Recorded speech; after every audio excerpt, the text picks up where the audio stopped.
하나님의 말씀은 역대하서 26장 말씀을 보겠습니다.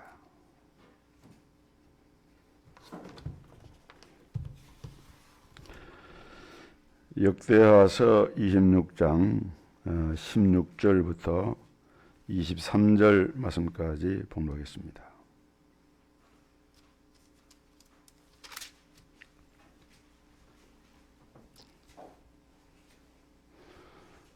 구약성경 692면 역대하서 26장 16절입니다. 저가 강성하여짐에 그 마음이 교만하여 악을 행하여 그 하나님 여호와께 범죄하되 곧 여호와의 전에 들어가서 향단에 분향하려 한지라. 제사장 아사랴가 여호와의 제사장 용맹한 자 80인을 데리고 그 뒤를 따라 들어가서 우시야 왕을 막아 가로되 우시야여 여호와께 분향하는 일이 왕의 할 바가 아니요 오직 분향하기 위하여 구별함을 받은 아론의 자손 제사장이 할 바니 성소에서 나가소서. 왕이 범죄하였으니 하나님 여호와께 영광을 얻지 못하리이다. 우시야가 손으로 향로를 잡고 분향하려 하다가 노를 바라니 저가 제사장에게 노할 때에 여호와의 전 안 향단 곁 제사장 앞에서 그 이마에 문둥병이 바란지라. 대제사장 아사랴와 모든 제사장이 왕의 이마에 문둥병이 발하였음을 보고 전에서 급히 쫓아내고 여호와께서 치심으로 왕도 속히 나가니라.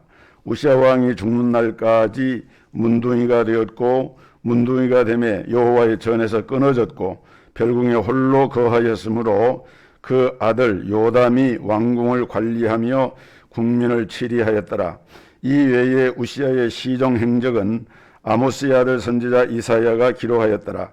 우시야가 그 열조와 함께 잠에 저는 문둥이라 하여 열왕의 묘실에 접한 땅 곧 그 열조의 곁에 장사하니라. 그 아들 요담이 대신하여 왕이 되니라. 아멘. 오늘은 우시야 왕의 삶과 교훈이라는 제목으로 말씀의 은혜를 함께 나누겠습니다. 우리가 살아가면서 고난이 닥치고 위기에 처하는 경우가 있는데 대개 보면은 그런 때는 오히려 우리에게 하나님이 주시는 좋은 기회일 때가 많습니다. 오히려 반면에 모든 일이 잘 되고 형통하기만 하면은 좋은 것 같지만은 사실은 그때가 굉장히 위험한 때예요. 우리가 그런 사실을 오늘 본문에 나타난 우시야 왕이라고 하는 이 왕의 그 삶을 통해서 우리가 배울 수가 있게 됩니다. 우시야 왕은 어떤 왕이었는가? 우시야는 유다의 10대 왕인데 성경에 보면은 우시야의 또 다른 이름이 나오는데 그건 아사랴라 그랬어요. 이 아사랴라고 하는 이름은 여호와가 도우셨다 이런 뜻을 가지고 있습니다. 우리가 성경에서 이사야서 6장에 보면은 우시야 왕이 죽던 해에 내가 본즉 주께서 높이 들린 보좌에 앉으셨는데 이사야 선지자가 환상을 봅니다. 구약의 최대 선지자로 일컬어지는 이사야 선지자가 바로 그 예언 사역, 하나님의 말씀 사역을 하면서 하늘에서 일어나는 그 하나님 예배, 스랍들이 6날개를 가지고 두 날개로 날고 두 날개로 입을 가리고 두 날개로 발을 가리고 창화하면서 노래하기를 거룩하다 거룩하다 거룩하다 하면서 하나님을 찬미하는데 이사야가 오호라 나로 죄악으로 말미암아 죽게 되었도다. 왜냐하면 거룩하신 하나님의 면전에서 스랍들조차도 입을 가리고 발을 가리면서 거룩하신 하나님을 찬양하는 그 예배의 광경을 보면서 이사야 선지자는 자기의 죄악을 보게 되었고 두려운 마음으로 이렇게 그 천상의 환상의 예배 광경을 목도한 장면을 거기 기록을 하고 있는데, 바로 이 사건이 언제 이루어졌느냐? 오늘 본문에 나오는 우시야 왕이 죽던 해입니다. 그래서 우시야 왕이 죽던 그 해로부터 그 아들인 요담, 아하스, 히스기야 4대 임금에 이르기까지 이사야 선지자는 예언 활동을 수십 년 동안 했는데, 바로 그 시발점이 오늘 본문에 나오는 이 우시야 왕이 죽던 해였어요. 그런데 이 우시야 왕에 대해서 오늘 본문 3절로 5절에 기록된 말씀 보면은, 우시야가 왕위에 오를 때의 나이가 16세였다 그랬습니다. 그리고 예루살렘에서 52년간을 다스렸다 그랬어요. 정확한 기록은 아니지만은 조선시대에 최장수한 왕이 영조였고, 그리고 또 왕이 재임도 50몇 년 한 것을 이렇게 아는데, 아무튼 이 우시야 왕은 오랫동안 왕에 있었습니다. 그 어머니의 이름은 여골리아요 예루살렘 사람이었고, 우시야가 그의 아버지 아마샤의 모든 행위대로 여호와 보시기에 정직하게 행하며 하나님의 묵시를 아는 스가랴가 사는 날에 하나님을 찾았고, 그가 여호와를 찾을 동안에는 하나님이 형통하게 하셨더라. 이렇게 말씀을 하고 있습니다. 여기 나오는 스가랴는 우리가 소선지서 가운데 하나인 스가랴서를 기록한 스가랴 선지자가 아닙니다. 동명이인이에요. 다른 선지자인데, 어쨌든 여기 기록된 말씀을 통해 보면은 이 우시야 왕은 정직한 왕이었고, 하나님이 형통케 한 왕이었고, 하나님이 도와주신 왕으로서 그 도우심으로 말미암아 아주 국력이 강해지는 복을 누렸던 왕이었습니다. 하나님 보실 때 정직하니까 하나님이 도와주셨고 함께 했어요. 그래서 형통케 되었습니다. 또 그에게는 영적인 스승인 스가랴라고 하는 선지자가 있었는데, 이 스가랴 선지자에 대해서 5절 말씀에 의하면은 하나님의 묵시를 밝히 아는 하나님의 종이다 그랬어요. 그러니까 하나님의 말씀을 잘 알고 있는 하나님의 종이 이 선지자의 배후에 딱 있어가지고, 이 왕의 배후에 딱 있어가지고 조언을 하고 지도를 하는데, 그 지도를 받아서 형통케 되었어요. 그리고 여기 정직하다라고 하는 말은 우상을 섬기지 않고 오직 하나님만 의지하고 섬기는 그런 왕이었다. 여기서 이 정직은 하나님께 고든 마음, 오직 하나님만 향하는 마음, 이걸 가진 왕이 우시야 왕이라는 말입니다.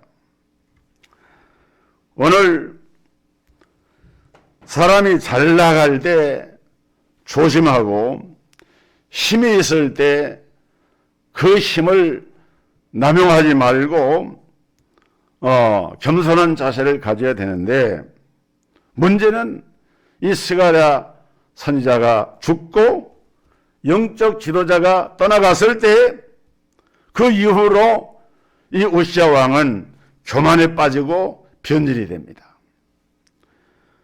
그래서 결국은 타락하고 잘못된 이런 일을 통해서 하나님께로부터 엄청난 징계를 받는 이런 사실이 오늘 본문에 기록되어져 있습니다. 여러분, 왜 우시야 왕이 그의 중년 말년에 교만해졌을까요? 그토록 위대한 왕 우시야가 말년에 그토록 교만하게 되어서 패망을 자초하는 인물이 된 이유가 어디에 있느냐? 몇 가지 이유를 생각할 수 있는데, 그 하나는 힘이 생기니까 교만해진 겁니다. 그가 강성하여짐에 그의 마음이 교만하여 악을 행하여 그 하나님 여호와께 범죄하되 곧 여호와의 성전에 들어가서 향단에 분양하려 한지라 그랬어요.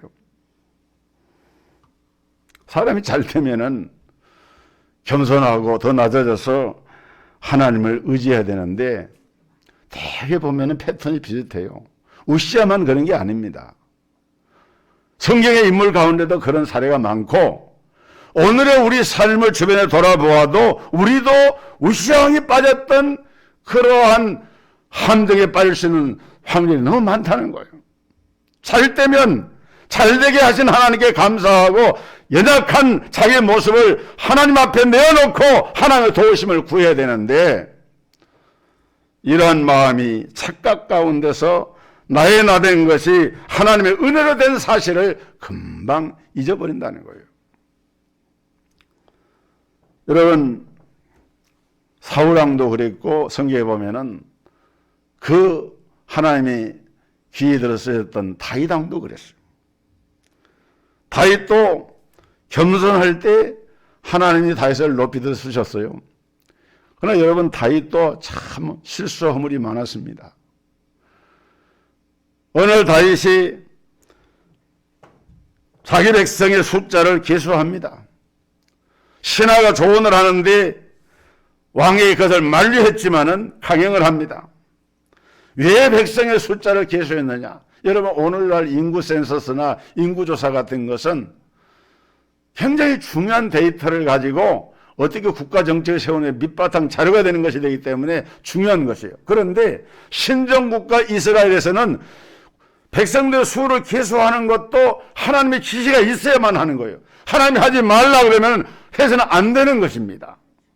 그런데 역대상 21장 1절로 2절에 기록된 말씀 보면은 사단이 일어나 이스라엘을 대적하고 다윗을 충동하여 이스라엘을 계수하게 하니라. 다윗이 요압과 백성의 지도자들에게 이르되 너희는 가서 브엘세바에서부터 단까지 이스라엘을 계수하고 돌아와 내게 보고하여 그 수요를 알게 하라. 이렇게 명령을 했어요. 중요한 것은 여기 보니까 사단이 다윗을 충동했다 그랬어요. 여러분 아무리 기도하는 사람이고 믿음 좋은 사람이지만은 베드로도 그랬던 것처럼 다윗도 하나님대로 쓰시는 사람이었지만은 그때 그 순간에 사단이 충동을 하니까 다윗이 자기 어떤 영웅심이나 이런 교만한 마음이 함께 자리를 하면서 사단의 충동을 이겨내질 못했습니다. 그래서 백성의 숫자를 계수하게 되었는데 이것은 다윗이 사단에게 넘어간 거예요. 사단이 다윗의 마음속에 교묘하게 교만을 심었습니다. 자기 힘을 과시하게 하도록 한 거예요. 여러분 다윗이 왕으로 있을 때 대적을 물리치고 국토 영토를 넓히고 많은 전쟁에서 승리할 수 있던 것은 다윗이 똑똑하고 훌륭해서 그런 게 아니에요.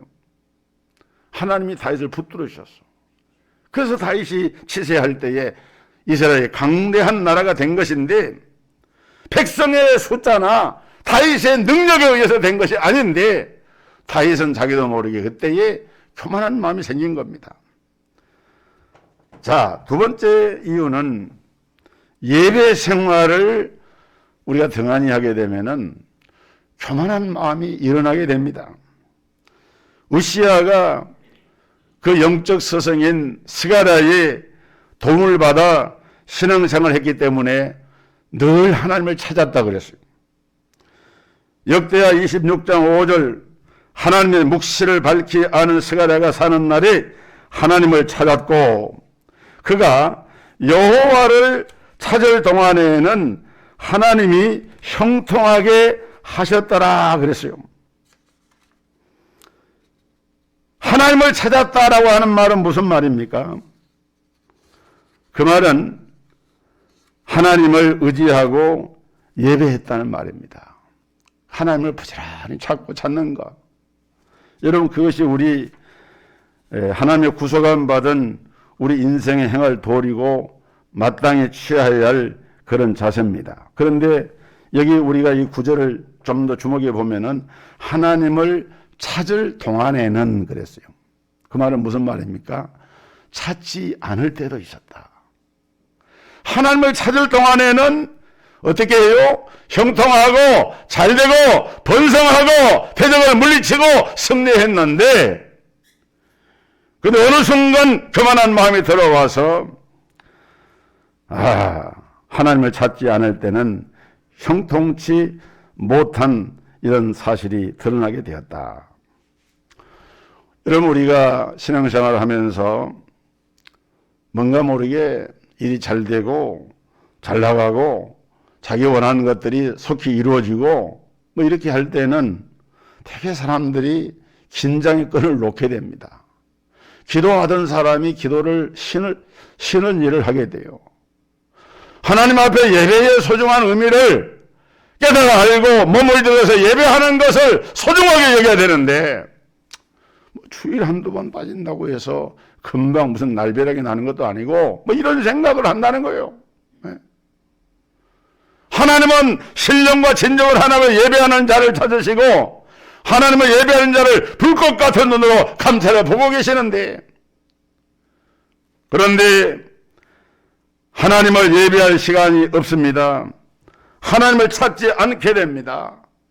하나님의 도우심을 망각하게 되고 마치 자기의 힘으로도 얼마든지 잘해 나갈 수 있을 것으로 착각을 하게 됩니다. 여러분, 여기 역대하 26장 6절로 15절에 기록된 말씀을 보면은, 그때는 스가랴가 살아있을 때였는데 하나님을 찾고 하나님을 의지하는 길을 걸었습니다.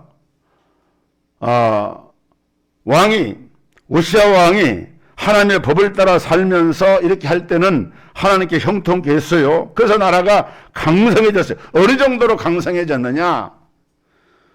오늘 본문 다 읽지 않았지만은 26장 6절로 15절에 기록된 말씀은 크게 세 가지를 얘기했어요. 첫째는 6절로 8절에 보면은 하나님의 도우심으로 심히 강성해졌다.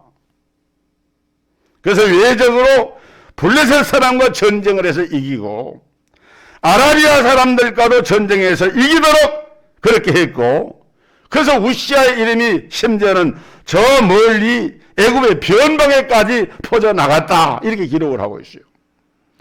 사실 이스라엘 나라가 큰 나라는 아닙니다. 조그만 나라인데 아라비아나 블레셋은 상당히 강한 나라들인데 전쟁에서 싸워서 승리하고 심지어는 그 당시 대국이었던 애굽에까지 변방에까지, 이 유다 왕국의 이 우시야 왕이라는 왕은 대단한 왕이다, 막 소문이 막 이렇게 두려워하는 소문이 퍼져났어요.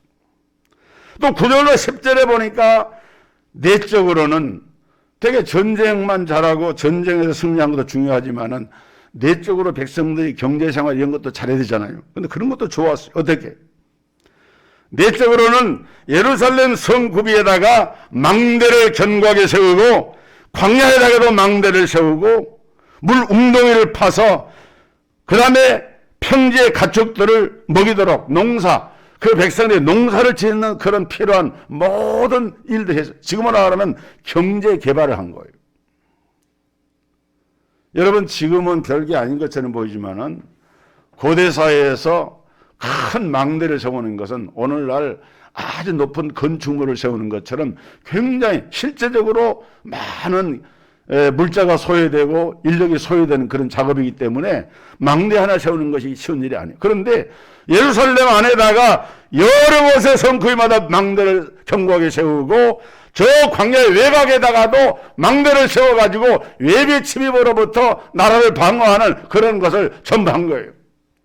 그리고 우물을 파서 평지에 있는 가축들을 농사를 잘 하도록. 이스라엘이나 유다는 그 생업이, 백성들의 생업이 육축이니까 그것을 잘 할 수 있도록 농사도 장려하고 이런 일을 했어요.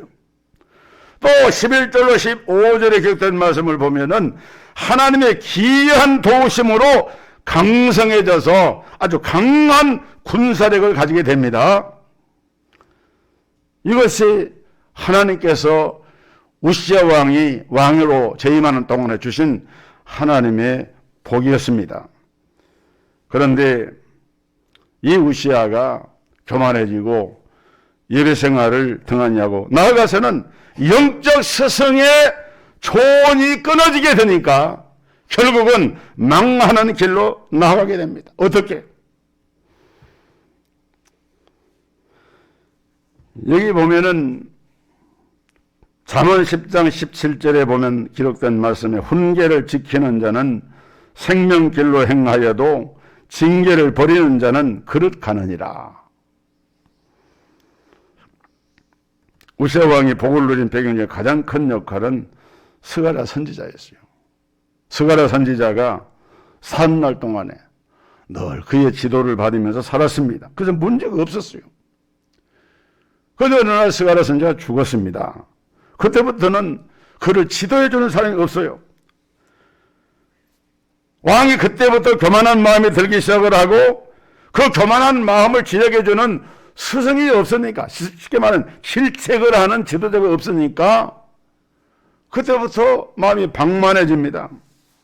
심지어는 제사장이 행하는 중요한 이 분향의 일을 자기가 하려고 막 나서는 거예요.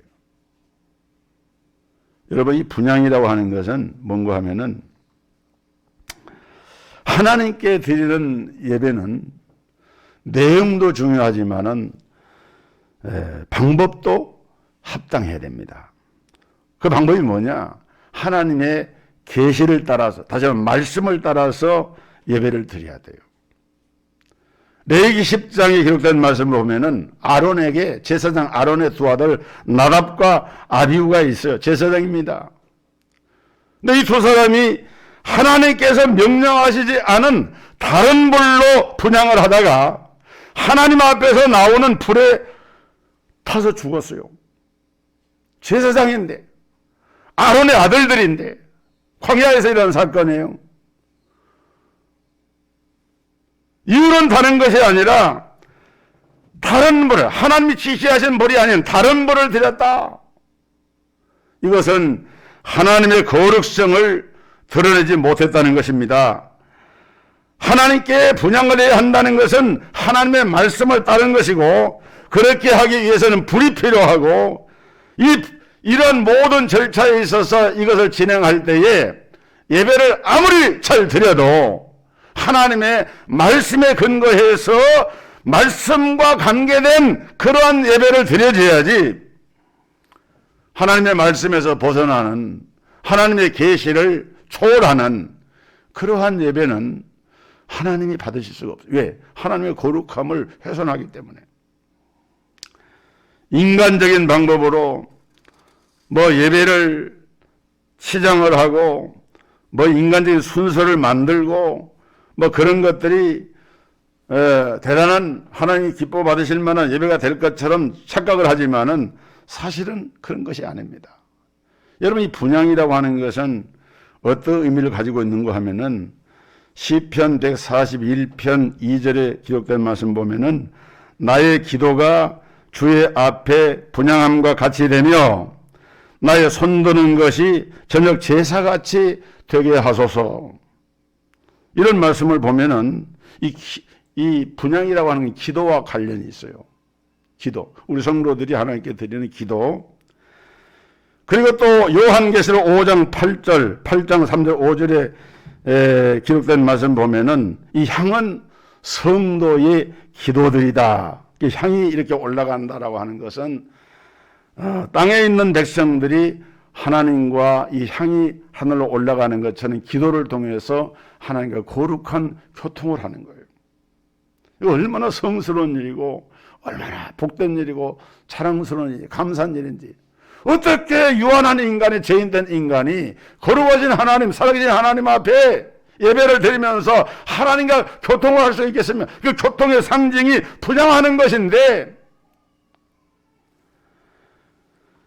하나님은 이런 분향하는 그 행위 자체를, 이 향을 받으시고 은혜를 주시면서 저도 구약 시대에는 그 모든 분향하는 제사를 주관하는 그 일의 행위를 누구에게 맡겼느냐?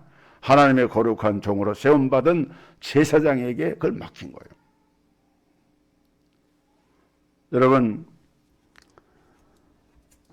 하나님의 이런 은혜를 입고 살면서도 하나님의 예배하는 이 분양하는 일을 가볍게 생각을 하고 자기의 왕권을 가지면은 왕권을 가지고 뭐 제사장도 무시하고 80명의 그때 그 제사장이 그 제사장 80명을 동원해 가지고 왕이 막 이렇게 분향을 하려고 이렇게 하니까 그렇게 하면은 안 되기 때문에 그걸 가로막았어요.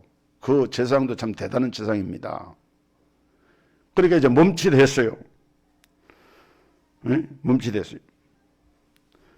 근데 이 교만한 이 우시야가 행한 일이 뭔고 하면은 하나님이 세우신 권위를 무시하는 거예요.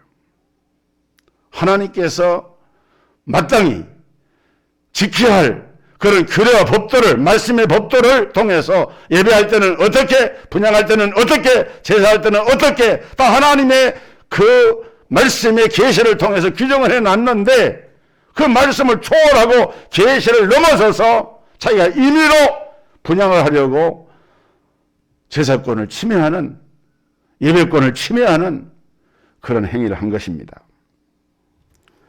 이것은 분명코 우시야가 교만함으로써 저지른 죄악으로서 제사장이나 선지자의 영역을 침해한 것으로서 당대에 하나님께 예배드리는 일을 주관하는 제사장만이 할 수 있는 고유한 업무를 이 우시야가 교만하면서 침례를 하려고 한 것입니다. 16절에 기록된 말씀을 보면 그가 강성하여짐에 그의 마음이 교만하여 악을 행하여 그 하나님 여호와께 범죄하되 곧 여호와의 성전에 들어가서 향단에 분향하려 한지라. 그래서 결국 제사장이 제재를 하고 나섭니다. 17절에 보면은 제사장 아사랴가 여호와의 용맹한 제사장 80명을 데리고 그의 뒤를 따라 들어가서 우시야 왕 곁에 서서 그에게 이르되 우시야여 여호와께 분향하는 일은 왕이 할 바가 아니요 오직 분향하기 위하여 구별함을 받은 아론의 자손 제사장들이 할 바니 성소에서 나가소서. 왕이 범죄하였으니 하나님 여호와에게서 영광을 얻지 못하리이다. 경고를 합니다.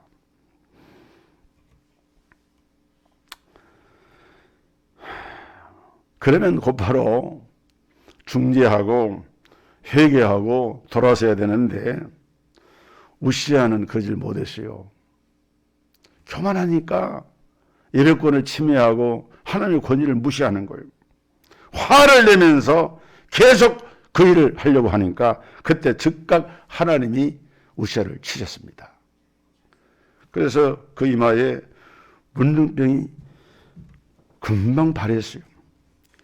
문둥병은 적어도 구약적인 시각에서는 그 죄악과 관계된 병으로 치부했는데 그러한 병이 하나님의 거룩한 성전 안에서 이루어지면 얼마나 그 거룩성을 침해하는 것이든. 그래서 제사장이 즉각 왕을 밖으로 내쫓습니다. 여러분, 사람이 교만해지면 가장 먼저 드러난 특징이 뭐냐? 주의 종의 책망을 무시하는 겁니다. 그걸 가볍게 생각하는 거예요.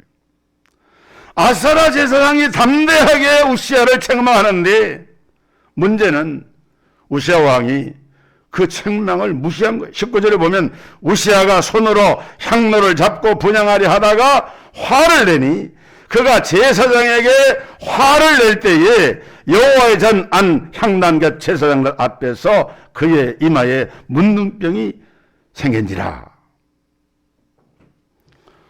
여러분, 우리 하나님께서 우리 성도들을 책망하시는 방법이 여러 가지 있겠지만은 그 중에서 가장 하나님이 우리를 훈련하시고 교훈하시는 방법은 주의 종을 통해서 강단에서 선포되는 말씀을 통해서 훈계하는 거예요. 그런데 겸손한 사람은 그 책망을 듣고 돌이키는데 우시야는 교만하니까 그 책망을 무시하고 행위를 계속합니다. 오히려 화를 냅니다. 근데 살아계신 하나님이 그걸 가만히 두질 않아요. 그 즉석에서 징계됐어요. 문둥병이 걸린 거예요. 당대에 이런 문둥병이 걸렸다라고 하는 것은 그 공동체로부터 버림을 받은 것을 의미합니다. 그 나중에는 문둥병이 발하니까 왕권이 박탈되죠. 결국에 유배를 당하죠. 건강도 잃죠. 권력도 잃죠. 인간관계도 단절되죠. 마지막 죽을 때까지 결국에 유폐돼가지고 가족과도 얼굴도 보지 못하고 말하자면은 독방신세가 된 거예요. 죽을 때까지. 그게 참 놀라운 것은 선지자 이사야가 메시아의 도래를 예언한 선지자로서 구약의 최대 선지자로서 장차 오실 메시아를 마치 자기가 직접 눈으로 본 것처럼 생생하게 그 메시아의 오심을 예언을 했는데 메시아 예언의 이 놀라운 사건을 예언한 선지자 이사야가 그 예언 활동의 핵심인 그 하늘의 성전 예배의 그 영광스러운 그 광경을 직접 체험하고 그 예배에 참여한 그 사건이 우시야 왕이 죽던 그 해에 일어난 거예요. 한 세대가 가는 거예요. 한 세대가 저무는 거예요. 하나님께서 이런 범죄로 인해서 하나님의 경고를 무시하고 교만과 악행 가운데서 주의 종의 말에 권고를 듣고도 행치 아니하는 이 우시야에 대해서 그걸 징계하셨고 결국 그가 그 생명을 하나님이 거두어 가심으로 이제는 하나님의 새로운 역사를 다시 쓰게 되는 이런 사실을 이 우시야 왕의 그 삶과 그 죽음을 통해서 우리에게 교훈해 주고 있는 것입니다. 잠언 18장 12절에 사람의 마음의 교만은 멸망의 선봉이요 겸손은 존귀의 앞잡이다. 야고보 4장 6절에 그러나 더욱 큰 은혜를 주시나니 그러므로 일렀으되 하나님의 교만한 자를 물리치시고 겸손한 자에게 은혜를 주신다 하셨느니라. 우리 성도들이나 저나 마찬가지입니다. 하나님 앞에서 우리가 정말 겸손한 자가 되고 하나님의 말씀이 내 심령 가운데 선포될 때 그 말씀을 정말 아멘으로 받고 때로 그 말씀이 나를 질책하는 말씀이라 하더라도 그 말씀을 내가 달게 받고 아멘으로 수용을 하고 그렇게 할 때 이 교만을 벗어버리고 겸손을 소유한 성도들로 하나님께서 우리에게 주신 메시아의 놀라운 은총과 복을 다 누리시기를 주의 이름으로 축복합니다.